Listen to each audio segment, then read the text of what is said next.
YouTube, what is up? I'm back for another video about budget life, what we're doing, where we're going, and how we have found success. The topic today is all about sinking funds. What are sinking funds, you say? Well, I will tell you all about sinking funds and what our sinking funds are that help us stay on budget and pay off debt and just stay successful in all areas of our finances. So what is a sinking fund? A sinking fund is basically just setting money aside for something that you know is coming up. For example, you know you're gonna need to buy clothes at some point. You know Christmas is coming up. You know you're gonna need to do some work on your car. Those are all sinking funds. It's not something that is a surprise. It's something that you're expecting and you're planning for. That is how you stay successful in your budget. If you aren't planning for things that you know are going to come up, then everything's going to feel like an emergency. You need to put a new belt on your car and it's $100. Well, if you had a sinking fund for car maintenance items, then it wouldn't feel so stressful. Or you need to buy a birthday present for your nephew. If you had a gift sinking fund, it wouldn't feel stressful. So sinking funds are all about setting money aside and being prepared for what is coming up. We have a pretty long list of sinking funds. Everyone's sinking funds are a little bit different. What they save for, what they just cash flow each month. Everyone does it differently. This is how we do it, and feel free to take whatever you would like from how we do things into your budgeting and into your debt snowball or whatever you're working towards. For our sinking funds, we have them kind of merged with our cash envelope categories.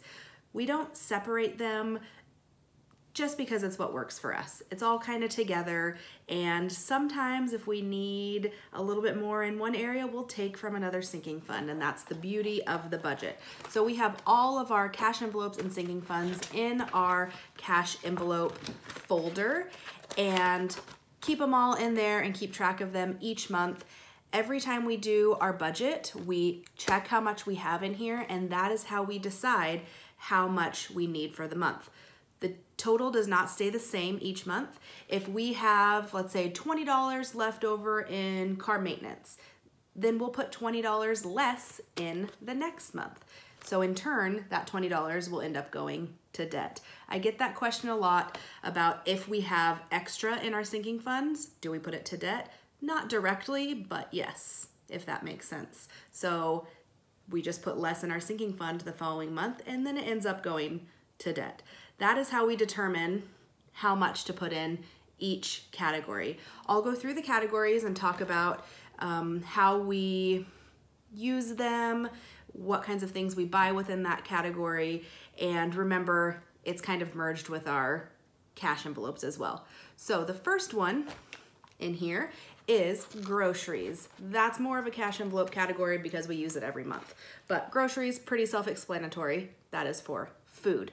Only food that you can eat, because our next category is non-edible grocery. Non-edible grocery is how we've been able to differentiate between buying food and buying things that are a little bit more expensive, like toilet paper and paper towels and laundry soap, those kinds of things. When those came up each month, we realized that it threw off our grocery budget because we don't have to buy toilet paper every month or laundry soap every month. So we made a separate category that could flex with the things that we needed. That is non-edible grocery. After that, we have pet care. So pet care, we have 4 cats. If you follow me on Instagram, you've probably seen the cats. We buy their cat food online, and we just cash flow that each month. We don't have a sinking fund really for cat food.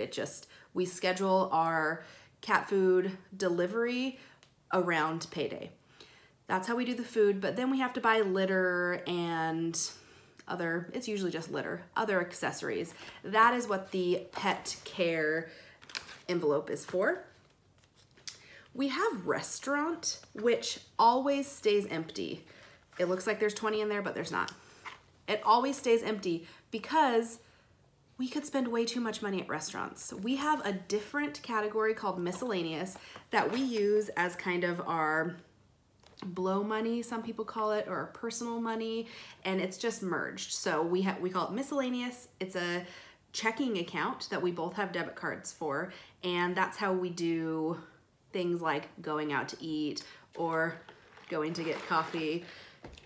And we don't really use the restaurant category anymore, so we're considering taking that out. Next comes more of our sinking funds, car maintenance.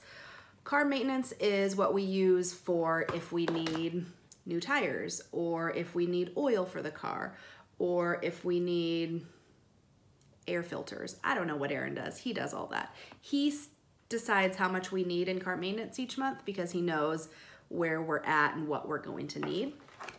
That's car maintenance. Then we have home maintenance.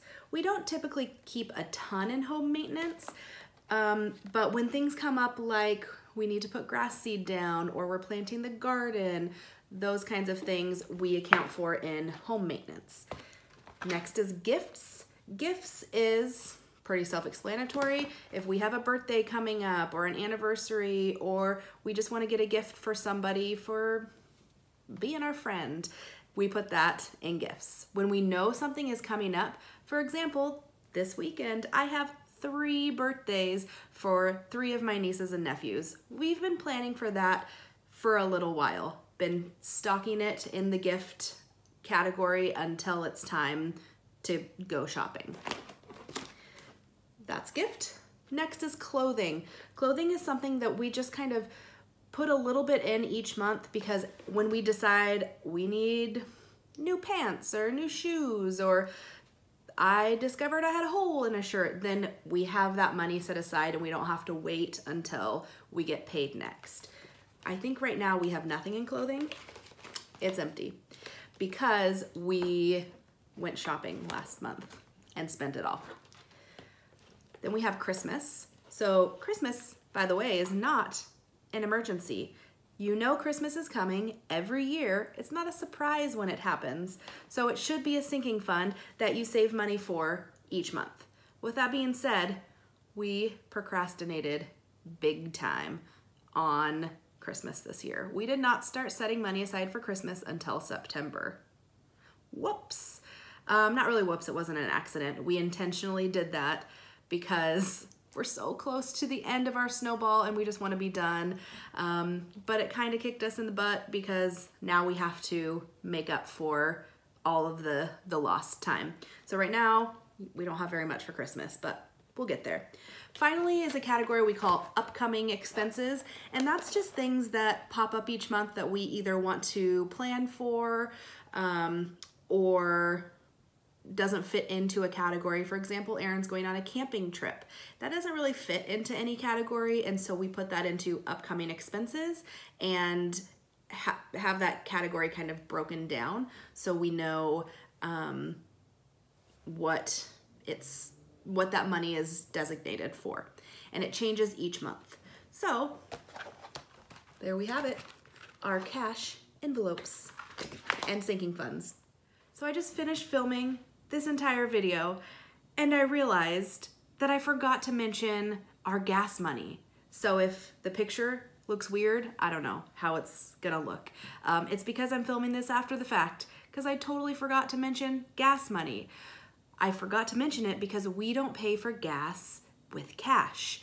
We have a separate checking account, just like our miscellaneous account that I mentioned, that is solely for gas. And that's because I was just not willing to pay for gas with cash. When we started our budgeting and our debt snowball, that was the one thing that was non-negotiable for me.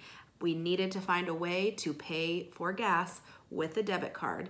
And fortunately, our credit union allows us to open basically as many checking accounts as we want. So we have multiple different checking accounts for some extra things too, like our miscellaneous and our gas money. So instead of taking out cash and putting it into a cash envelope category for gas, we just transfer money into our gas account and only ever use that account for gas. And that's the one thing that we've been so good at. I don't think once in the past 2.5 years have we used that account for anything other than gas. So good job to us.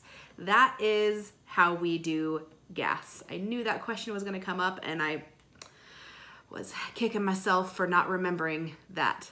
There we have it. That is everything you need to know about our sinking funds and cash envelopes.